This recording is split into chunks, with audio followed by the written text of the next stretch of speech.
One of the questions was what exercises, do you have a few exercises that would work on speed, specifically the first 3 steps?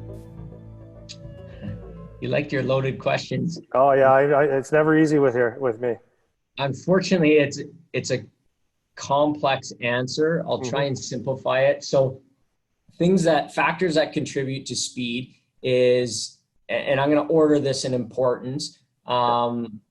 Mechanics is number one. So if you're an ugly skater, you're not going to be a fast skater. So if you're going to address something, start there. And that's where I mean, like in the off season, blending things together. So in season, you don't get a chance to work on that. So maybe you're working with an edge coach or a speed coach, but it should be in your environment. So if you do something in the track, if you're sprinting, or I use the example of running hills, it's specific, but it's still not specific. So if you want to work on mechanics, don't work on running mechanics, work on hockey mechanics. The skill set is completely different. Sure. So that would be number one, work on mechanics. Number two would be force. So again, we use the force plate. So if we have a guy that's generating a ton of force, I know I don't have to work on building more. But if I have a guy that's not generating a lot of force, then I can start working a little bit more on force application. And then digging a little bit deeper, whether that's more of a power or a strength thing. And then the third thing would be posture stability. So you can make guys faster by building a little bit of core strength. Like if they're puppy soft in their midsection and they're collapsing, that's going to negatively affect their mechanics and their force production. Because now if I start rounding, then my glutes are going to start turning off and I can't push through my glutes. Right. So those would be my big 3 pillars in terms of building speed. So to me, if you want to get faster, let's say it's an off-season application, you work on mechanics, find a really good coach that knows how to actually work on mechanics and progress mechanics throughout the course of the season. And with the mechanics, make sure there's a point where you're going fast. It's not just drill and kill. It's you have to go fast. If you want to be fast, you have to skate fast. Do that in the environment. And then mix that with a well-balanced strength program. So doing strength for a period of time and then making that transition to power and then work on your core stability. So if you were covering everything, that would cover your basis. But if you have the ability to do a little bit more testing, or if you have a good coach that understands skating mechanics and skating speed, then maybe you can kind of look at, taking a couple of those things off and maybe just focusing on 1 or 2 of them as opposed to all 3. But it would be those 3 things in terms of trying to build speed. So there's not one drill. It's just work on those 3 things: mechanics, power, core stability. Yeah. It's actually the number one question. Like whether for hockey players, it's faster, right? Well, it's almost like sometimes coaches themselves will give feedback because it's just an easy answer too. Like I can't even tell you how many guys that they go to they've talked to a scout or they come back from a junior camp or a junior season and I'll talk to their coach and they'll say, yeah, he's got to work on his footwork. What does that mean? Yeah. What is it? You just said that too, right? What does it mean? Yeah. I mean, that's an easy answer, work on your footwork. It makes you sound really smart.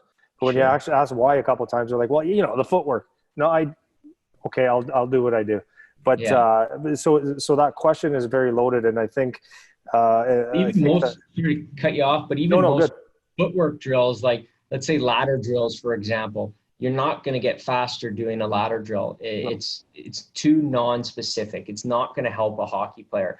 I don't mind ladder drills for warm-ups because you're just moving in different directions. You're getting your core temperature up and that's fine, but you're not going to get faster on a ladder. It has to be specific. It has to be specific. And if you have the ability to break that down, then it makes it easier to train for. So it might be an eccentric quality. It might be a concentric quality relative to power. It might be force. It might be velocity.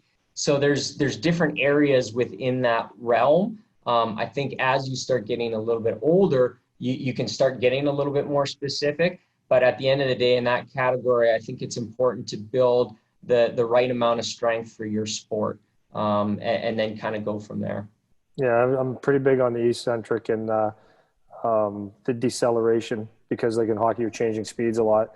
I think a lot of the times, and correct me if I'm wrong, if you don't, when people think of speed or quickness, they think of fast turnover, which is definitely part of it.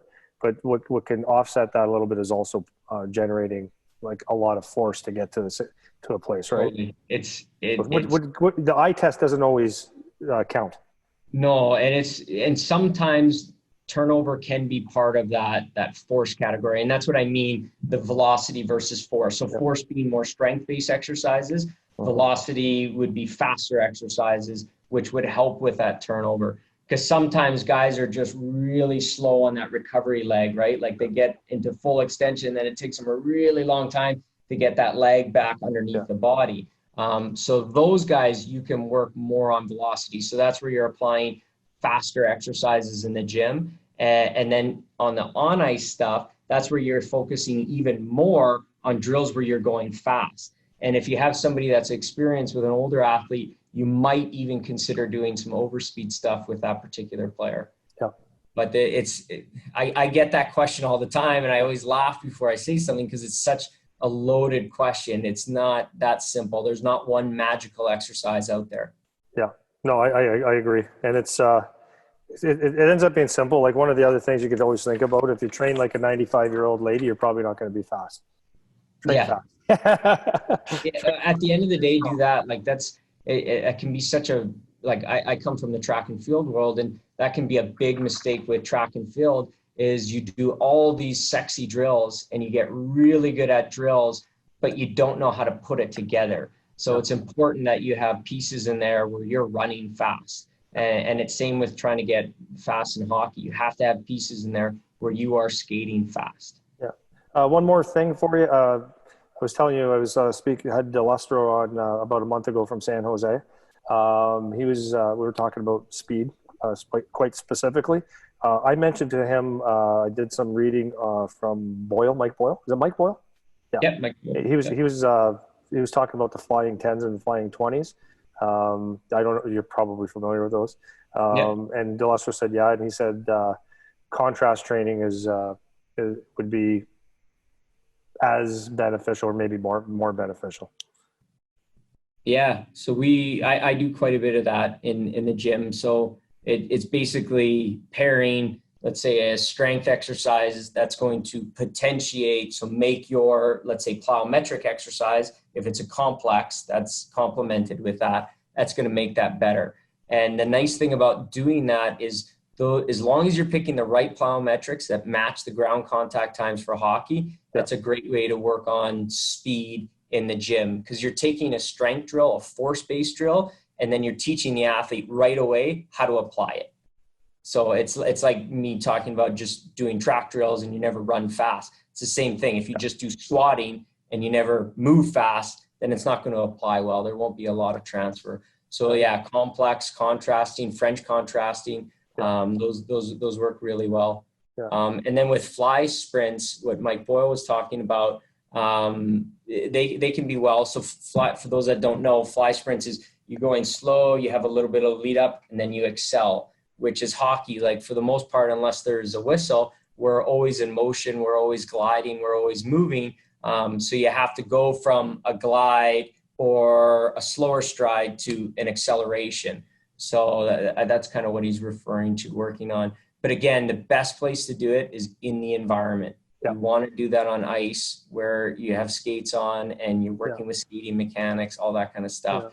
If you have to, running's okay, as long as you keep your distance shorts. Because shorter distance, you stay in that acceleration phase, so you're lean forward and you have those kind of shorter, heavier ground contact times, where as you start coming out of the acceleration phase and you're going, those ground contact times become more vertical and they become shorter.